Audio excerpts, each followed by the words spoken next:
Greetings, dear seekers, and welcome once again to the Library of Divine Echoes. I'm your host, Christopher Little, and I am honored to be your guide as we navigate the intricate and sometimes misunderstood corners of the spiritual world. I am forever grateful for you sharing your company and your time with me in these sacred spaces within the grand hall of the Library of Divine Echoes.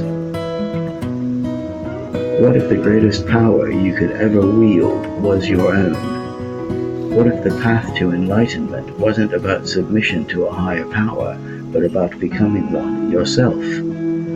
The spiritual landscape is filled with signposts, labels, and dichotomies, but perhaps none is more potent and more misrepresented than the concept of the left-hand path. For many, the phrase conjures up images of malevolence, black magic, and pure evil. For others, it represents a profound and liberating journey of self-discovery. Today, we will take a deep, thoughtful, and above all, respectful journey to understand the left-hand path. This is not a lecture meant to promote any one system, but rather an intellectual and spiritual exploration of a philosophy that has shaped and challenged mystical traditions for centuries. The world of witchcraft, as we know it, is a tapestry of unique and individual spiritual paths. Regardless of where you stand on your journey, whether you draw from ancient folk traditions, modern ceremonial magic, or a personal, eclectic practice, the concepts of personal authority and spiritual independence are universally relevant. The goal here is to create a safe space for dialogue and mutual respect, to think critically, and to grow together.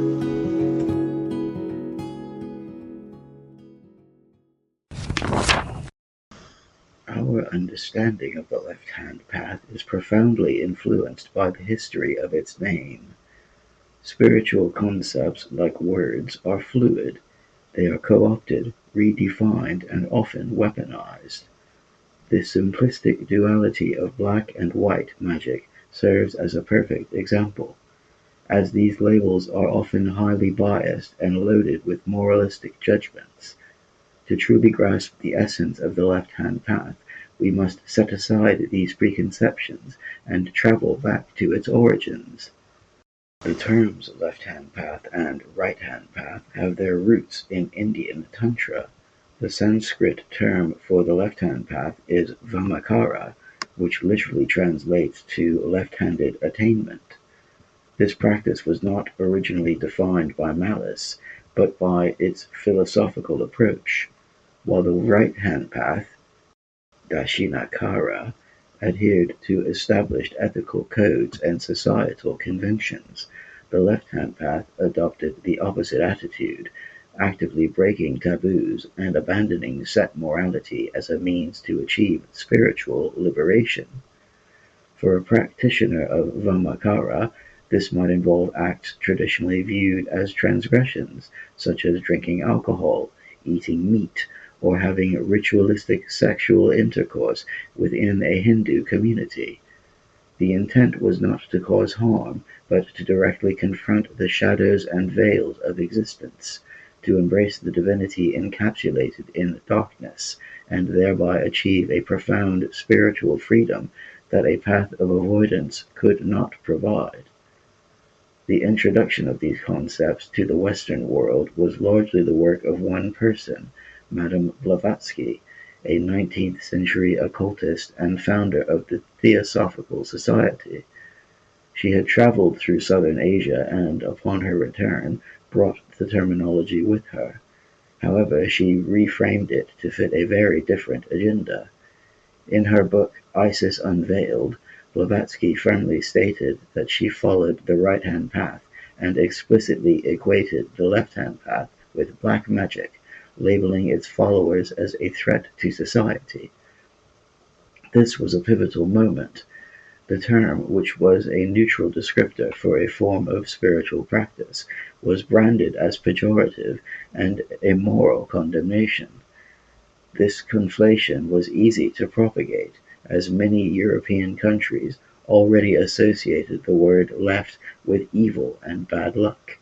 It is a profound irony that the very term has a history of being used to demonize a group by those who opposed its philosophy.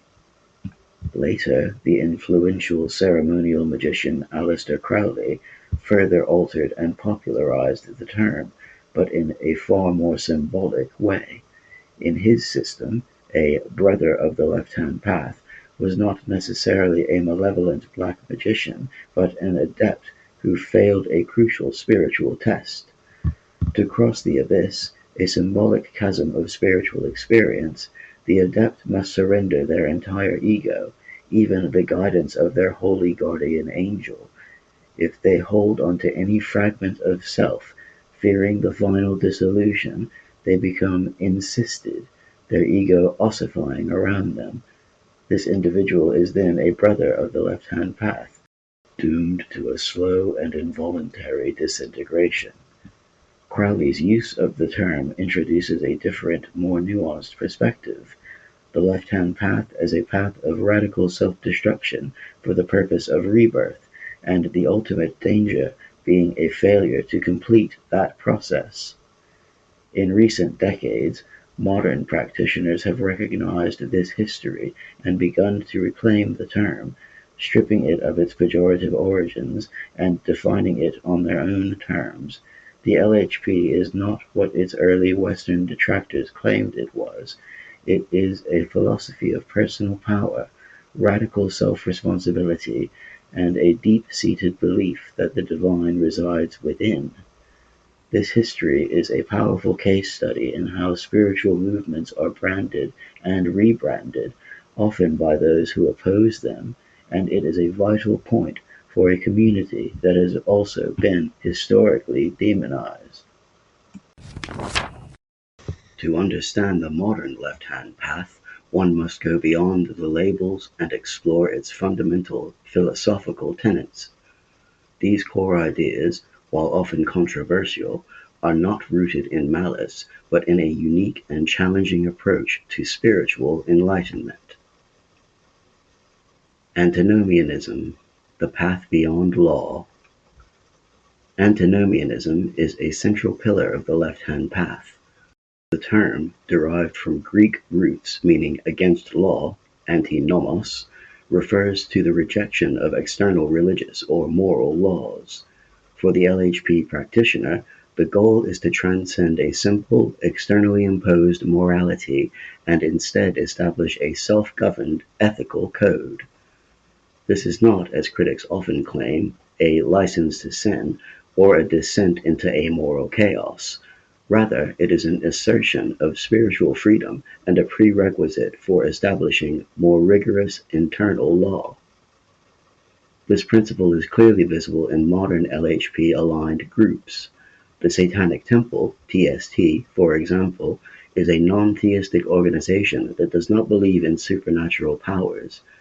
They reject a divine law, but adhere to a set of 7 tenets that emphasize empathy, justice, and rational inquiry.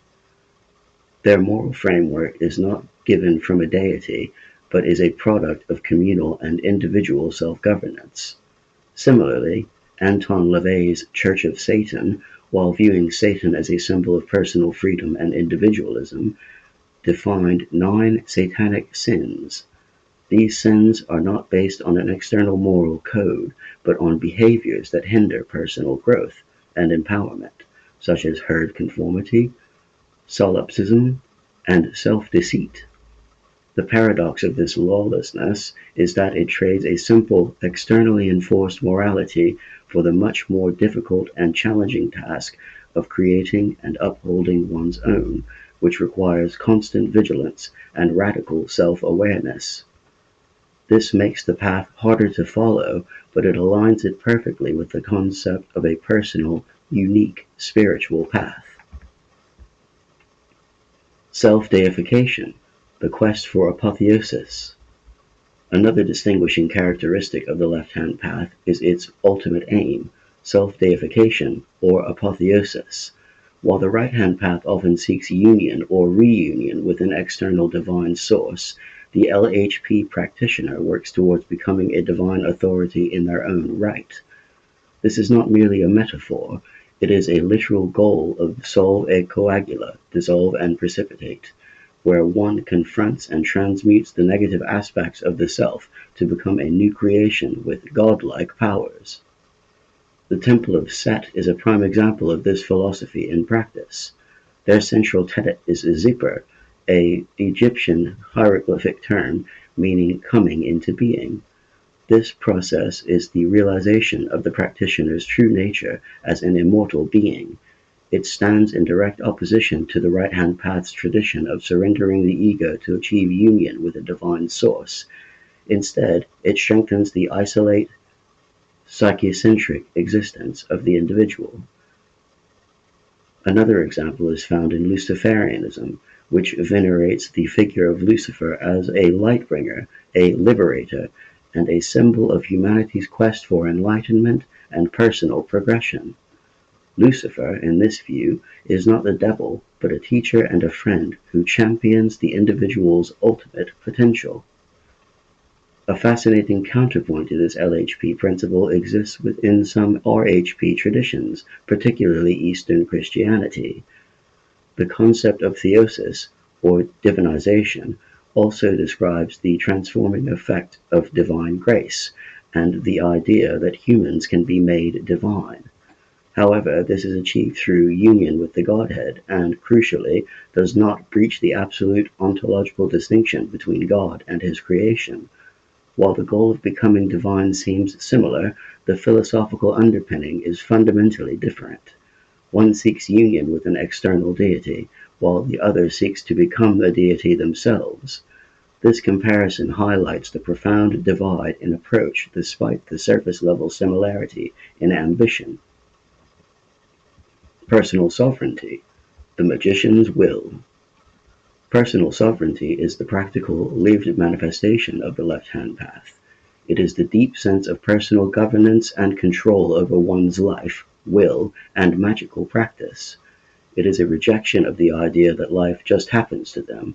This principle aligns perfectly with the practitioner of witchcraft, whose craft is often focused on function and results rather than dogma or religious aesthetic. This can be understood through the lens of proactive versus reactive defense. In martial arts, a proactive strategy involves taking precautions to avoid a threat, while a reactive strategy involves responding to an attack after it has begun. In witchcraft, this translates directly to two forms of protection magic. Proactive magic involves creating wards, laying spell jars, or performing banishing rituals to create a protective barrier before a threat manifests. Reactive magic involves using uncrossing spells, counter curses, or banishing rituals to deal with the threat after it has arrived. The most effective strategy in both mundane and magical defense is to use both measures in conjunction to create a safer environment for oneself. This principle of personal sovereignty extends beyond external threats and into the internal landscape of the psyche, as the next section will explore.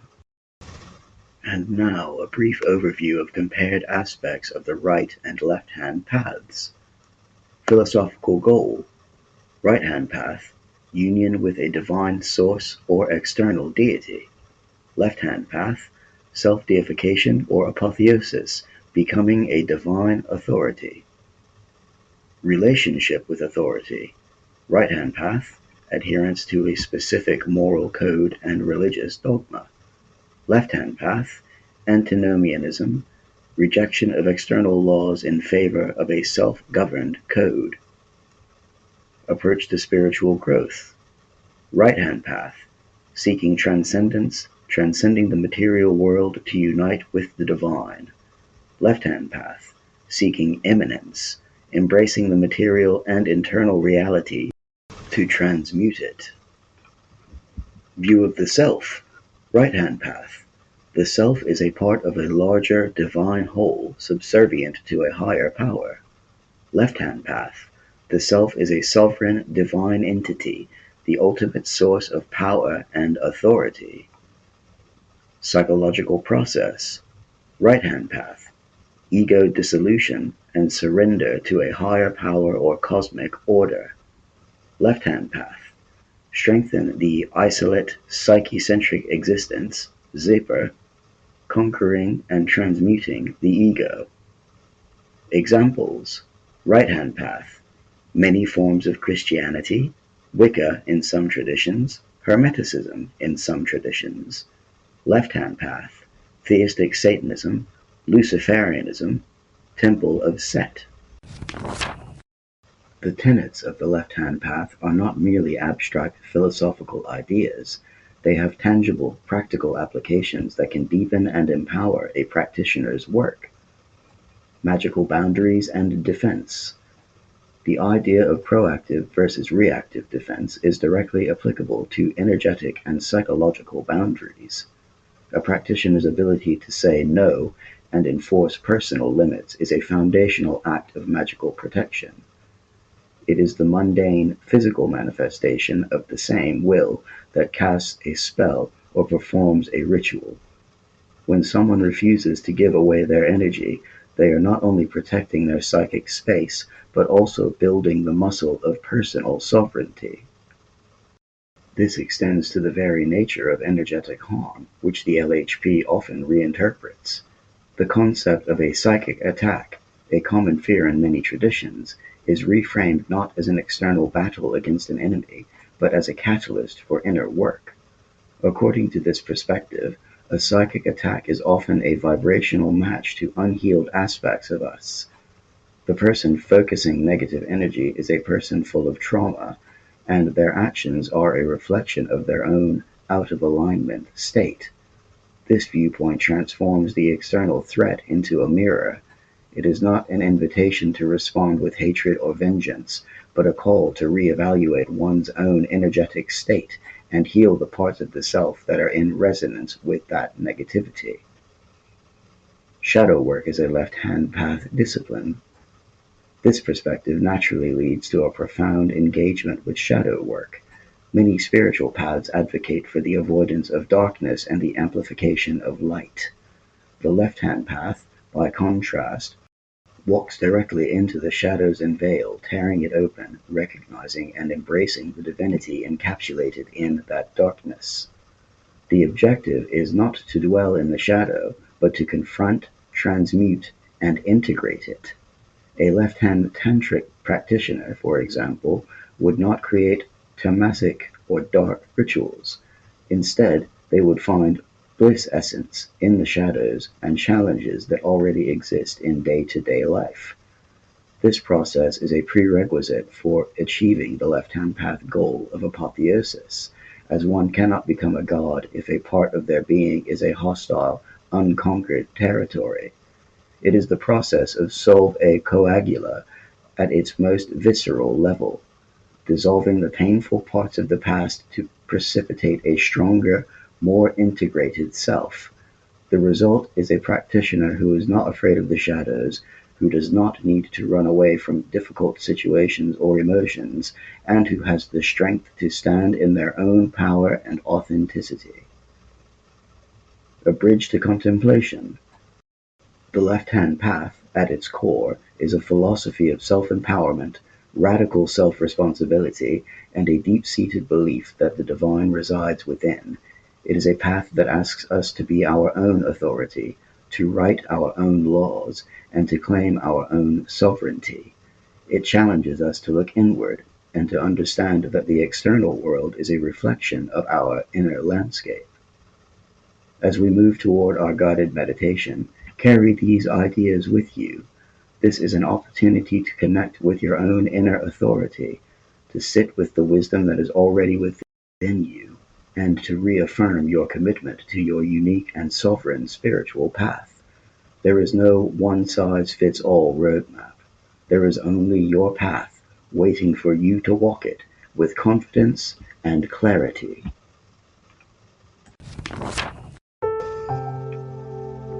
Find a comfortable position, whether you are seated or lying down. Gently close your eyes or soften your gaze. Begin to take a few slow, deep breaths, allowing yourself to settle in this moment. With each inhale, draw in a sense of calm. With each exhale, release any tension, any stress, any worry you might be holding on to.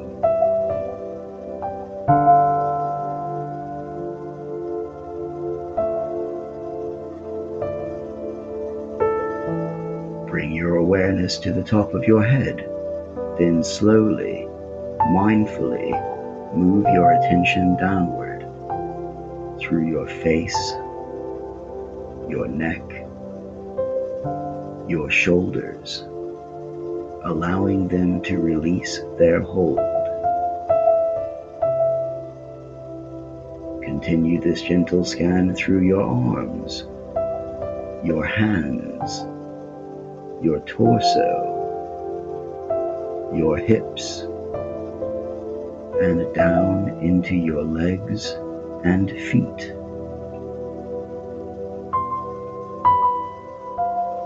Feel your body becoming heavy, loose, and completely relaxed. Know that this body is a vessel for your spirit, and it is here, safe and secure for this journey.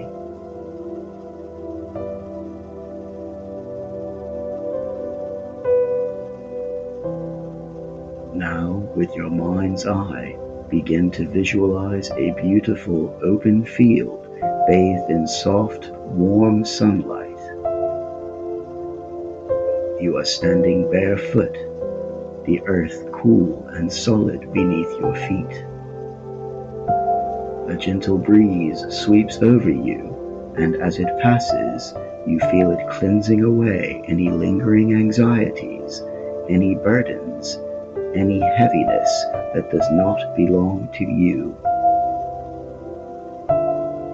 You are feeling clean, refreshed, and clear.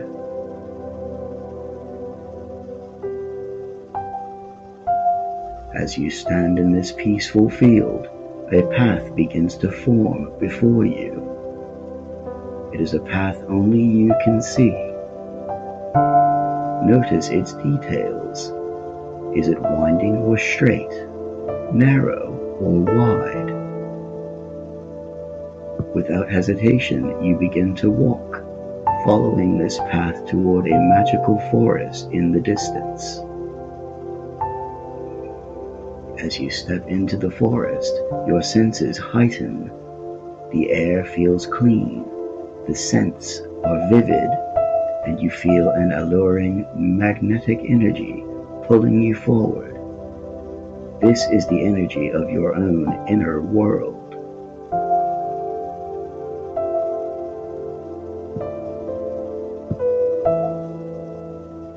Soon the path leads to a clearing, a bright and peaceful space. In the center of this clearing stands a magnificent ancient tree, its roots reaching deep into the earth and its branches stretching toward the sky. This is your own sacred tree of knowledge, the symbol of your innate wisdom and spiritual potential. As you approach the tree, you see a small door in its trunk with a very old lock. In your hand, you find a key that you have been holding all along.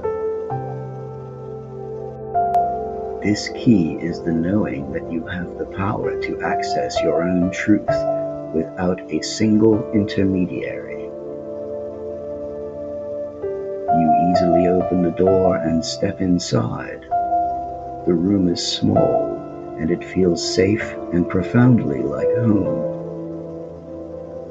A soft, glowing light radiates from above, illuminating the space in a perfect color for you today.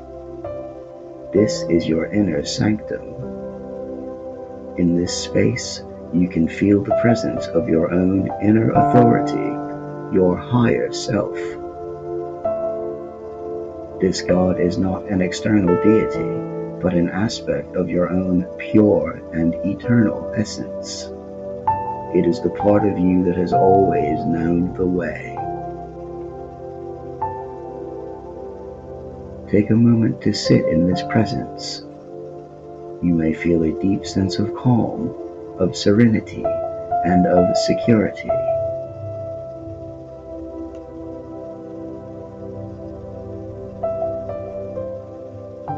Now, silently in your mind, ask for guidance. You can ask a question, seek clarity on your spiritual path, or simply ask for a knowing of what is right for you. There is nothing to fear, as this guide will never judge you. It is simply waiting for you to listen. Receive the message in whatever form it comes, a word, a sense, a feeling, or a profound knowing. Allow yourself to step inside this feeling of truth and fully become this authentic, sovereign person. Feel the essence of your being, your values, and your motivations shining through without any fear or self-doubt. Spend a few moments with this feeling of personal power, knowing who you are. This is your true self, your own inner authority. It is always available to you.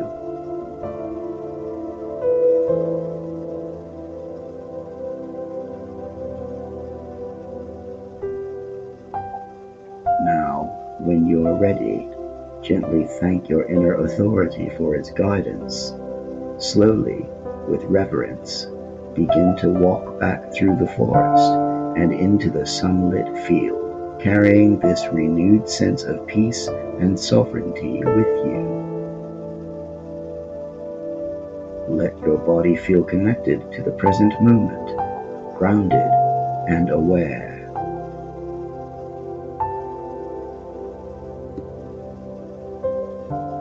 When you are ready, take one final deep, cleansing breath and slowly, gently open your eyes.